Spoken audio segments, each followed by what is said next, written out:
Welcome students. I welcome all of you once again. As you know that in the last lecture we had already started with lesson number 23, infectious diseases and how to prevent them. Let's revise once again whatever we have learnt in the last lecture. So students, if you remember what we have learned, that we learnt in the last lecture that there are certain conditions where we are told by our parents and the elders not to go near sick person, otherwise we will also get infected. So these kind of the diseases which can be spread from one person to the another person, they are called as what? Infectious diseases. So I hope so students you know the definition of the infectious diseases. Can you repeat the definition with me? Repeat please. The diseases which are spread from one person to the another person, they are called as what? Infectious diseases. Who causes the infectious diseases, students? Very good. Microorganisms. So the microorganism causes the infectious diseases. What do you mean by microorganism? I told you. Micro means what? A very small. Organism means what? A living thing. A very small living thing which cannot be seen with our naked eyes, but it can be seen with the help of the microscope. Okay, so these microorganisms are commonly also called as germs.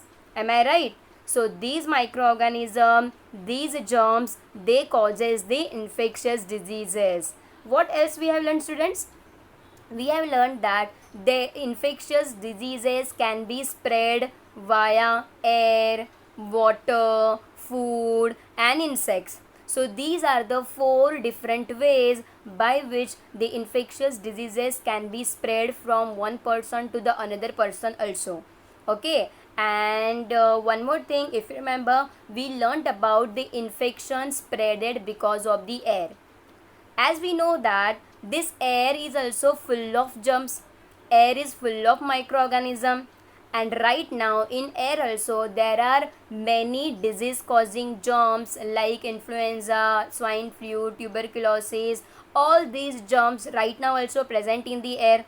Am I right? So if these kind of the germs are inhaled by healthy person, then there are the chances that the healthy person might get the disease.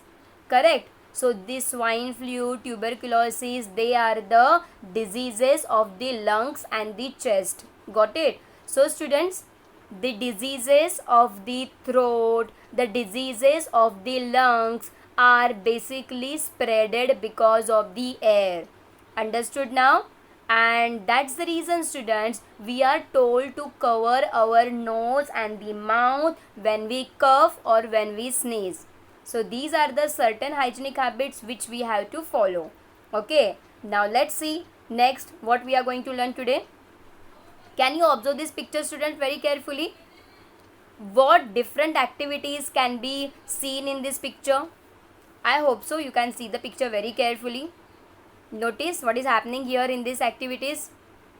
Yeah, you can see that there are few women who are washing their clothes on river bank. Am I right? And there is one person who is collecting water for drinking. There is one boy who is jumping in river for swimming purpose. There is one person beside a tree who is doing toilet in the open space. Correct? And there is one person who is washing cattle in river water only. So now there are many more activities, student, which are going on in the same river bank. Now you tell me, student, now here in this situation, now is this water is safe now for drinking? What is your opinion about this? Is the same water we are using for drinking also, for washing also, for bathing also. So now what we can do here in this situation? So what we can see here in this picture? So if so many activities like washing of clothes, bathing, defecating on the banks of the water, collecting water for drinking, and because of all these activities, the water in a river bank got completely polluted. Am I right? This water got completely polluted, this water got contaminated also. And what will happen, students, if we drink such contaminated water? Is it safe to drink water? Of course not. But still, suppose if we drink such contaminated water, then what might can happen to the person?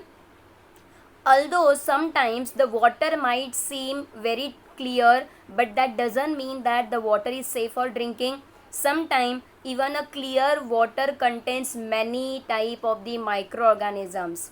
So that's why students always remember that before drinking, make sure that the water is safe. If we drink contaminated water, then there are the chances that diseases like typhoid, cholera, diarrhea, jaundice, it can suffer to the person. Understood now? So students, what are the waterborne diseases? Typhoid, cholera, diarrhea, jaundice, these are the waterborne diseases. So diarrhea means what, student? Loose motions. Okay, and in case of the typhoid, in case of the cholera, in case of the jaundice, a person gets high fever. Okay, and sometimes person suffers from the stomach ache also because of the contaminated water. Okay, sometimes person gets allergy also. Okay, we suffer from the fatigue. Okay, so there are many more symptoms if we drink the contaminated water. So students, and one more thing, what will happen if we drink such contaminated water? No, the germs of the diseases like typhoid, cholera, diarrhea, jaundice, they all are present in the feces of the affected person. Feces means toilet. Okay, suppose if anybody is suffering from already this kind of the diseases, and if this person does the toilet in the open space, so in that fecal sample, the germs of these diseases are already present. If these feces gets mixed with the water, the germs in it also enters the water. And that's why student, now see, rainy season has already started. Okay, and during rainy season you must have observed one thing, at our home also we receive the contaminated water for drinking, correct? So that's why make sure before drinking contaminated water, either filter out the water properly or boil it properly, then only drink, because these contaminated water might contain the germs of typhoid, cholera, diarrhea and jaundice also. So that's why students, we have to be extra careful. Got it?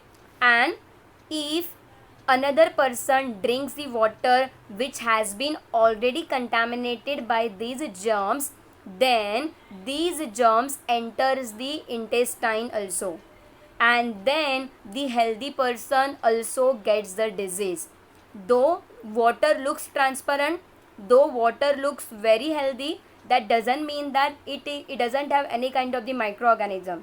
Got it? So these water might contains the microorganism, these water might contains the germs. So if this type of water is consumed by the healthy person, so healthy person also might get the disease. Understood students, what we have learnt now? What are the waterborne diseases? Can you recollect? Typhoid, cholera, jaundice. Okay, so these are the waterborne diseases. Then to prevent the spread of the diseases in this manner, always remember, if we want to avoid the waterborne diseases, then we have to avoid washing clothes. Washing cloth in the river bank, I am trying to tell you that. Washing cloth at home, it is absolutely fine. But if you are washing cloth in the river or at the well or ocean etc., then it is not fine. Okay, so we have to avoid washing clothes at river bank. We have to avoid bathing in the water sources. Okay, and again we have to avoid defecating on the banks of the river, and not only on the banks of the river, we have to avoid defecating even in the public places like open spaces also. So for washroom purpose, we have to strictly use the toilet only.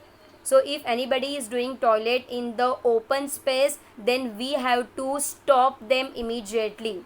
If we do not stop them immediately, then there are the chances that the germs might spread from one person to the other person. So to avoid the waterborne diseases, it is always to avoid toilet in the open space, and for toilet purpose we have to strictly use the washroom only. Understood, student? Okay. And one more thing, students, to avoid waterborne diseases, always remember we should drink only safe water. Although that water is looking transparent, but make sure that you filtered out water carefully. If filter is not available, if filter is not working, then it is always advisable to boil the water. At least boil water for 10 minutes. When we boil the water, we have learnt in the methods of preservation, right? So in the method of preservation, what we have learnt? Boiling destroys the microorganism, correct? So when we boil the water for 10 minutes at least, whatever germs are present in the water, they will be destroyed completely. Okay, and then water will become safe to consume.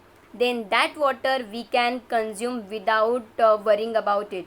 Okay, and one more thing, students, always remember, wash your hands with the soap or hand wash after using washroom. Understood? Most of the students do not follow these hygienic habits, but always remember to wash your hands thoroughly after using washroom.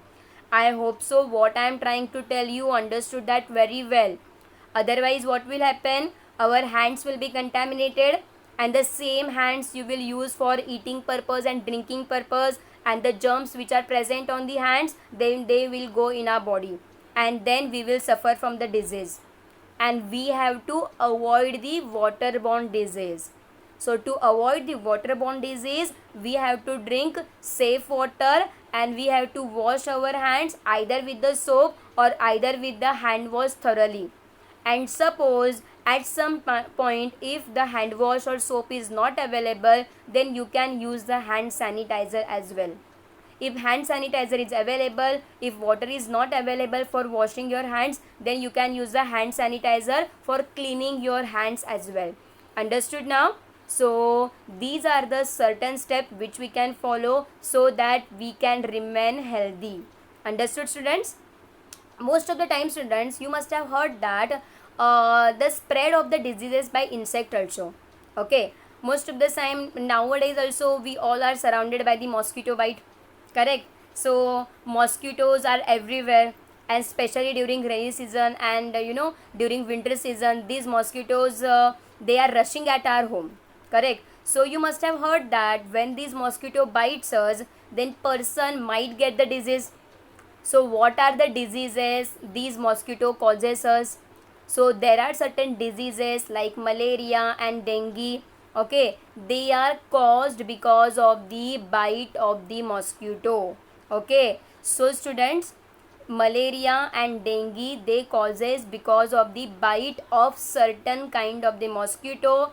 But let me tell you that, guys, I hope you must be not knowing about this fact. But do you know that in mosquito also there are two variety, male and female?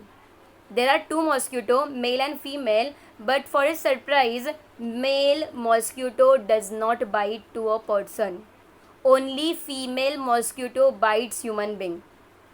Female mosquito sucks our blood. Understood? So the female mosquito sucks our blood, and female mosquito only bites us, and female mosquito is responsible for causing the malaria and dengue. Understood now? Now student, let's see how the diseases has been spread from one person to the another person. Can you see the mosquito here? Just look at the abdomen of that mosquito. The abdomen of the mosquito is full of blood, no? Okay, so when this mosquito is very hungry, it will jump to the human being. It will suck our blood completely. Okay, so suppose when this type of the mosquito types someone who is already has a malaria. Suppose this mosquito doesn't know na who is patient and who is healthy person. Mosquito doesn't know anything. Suppose this mosquito bites the person who has already malaria, then the germs of the malaria in that person's blood enters the mosquito body with the blood it sucks. That means what happened? There was one person who was already suffering from malaria. Mosquito came and it sucked the blood of that person. So that person's germs causing malaria, they spreaded from that person to the mosquito. So now from person's body, from infected person's body, the malaria germs transferred to the mosquito now. Now suppose if this mosquito bites the another person, if this mosquito bites the another person, the malaria germs enter the person's body too, and then that healthy person will also get the malaria. That means what, student? This mosquito is doing the work of the agent. Means this mosquito went to the another person, brought the germs of the malaria. Now this mosquito bite the other person, and the germs of the malaria, this mosquito spreaded from one person to the another person, and because of the mosquito, the healthy person develops the malaria. And in the same way, even the healthy person develops the dengue also. Understood, students? So these mosquitoes are responsible for causing the diseases as well. So that's why, students, always remember, insects like mosquito and fleas also spreads the disease, and that's why we must stop such insects from breeding. And that's why in our area also, if suppose there are many mosquito who are breeding, then we have to stop it immediately by applying such kind of the precaution. These kind of the things you must have used at your home also, or might be right now also you must be using, correct? So this coil, okay, and this Mortein, or must be some of you must be using the mosquito repellent ointment also on the body, so that mosquito shouldn't bite us. Okay, so there are certain things which we have to take care, so that the mosquito bite we have to avoid. So if we avoid the mosquito bite, then we can save from the disease. And even to avoid the mosquito bite, student, we can use the net also. If we put the net at window, okay, then the mosquitoes won't enter our home. So there are certain precautions which we have to follow to avoid the mosquito bite. If we don't avoid the mosquito bite, then there are the chances that the diseases like malaria and dengue can cause to us also. Understood, students, now what I am trying to tell you here? So what we learned today? We learned that if we drink contaminated water, then the person might suffer from typhoid, cholera, diarrhea and jaundice. And that's why what we have to do, students? That's why we have to avoid the washing of the cloth in a river bank. We have to avoid bathing in the water sources like river and well. And we have to stop defecating in the open spaces. Okay. And again, the most important thing, students, we should drink safe water. Either water should be filtered or either water should be boiled one. Understood? And what else we learned today? We learned that there are certain diseases like malaria and dengue, they cause because of the mosquito bite. And you can see the name of the mosquito right here. So this Anopheles, you can see here, this Anopheles is the name of the mosquito. Anopheles is the name of the mosquito which causes the malaria. Okay, and you can see that Aedes is the name of the mosquito. Aedes is the name of the mosquito which causes the dengue. Okay, so Anopheles causes the malaria, Anopheles mosquito causes the malaria, and Aedes mosquito causes the dengue. Okay, and that's why to avoid malaria and dengue, we have to take certain kind of the precaution, and we have to save ourselves from the mosquito bite. Okay, so I hope so, student, you must have understood whatever I taught you today. So the next part of this topic we will continue in the next session. Bye, take care.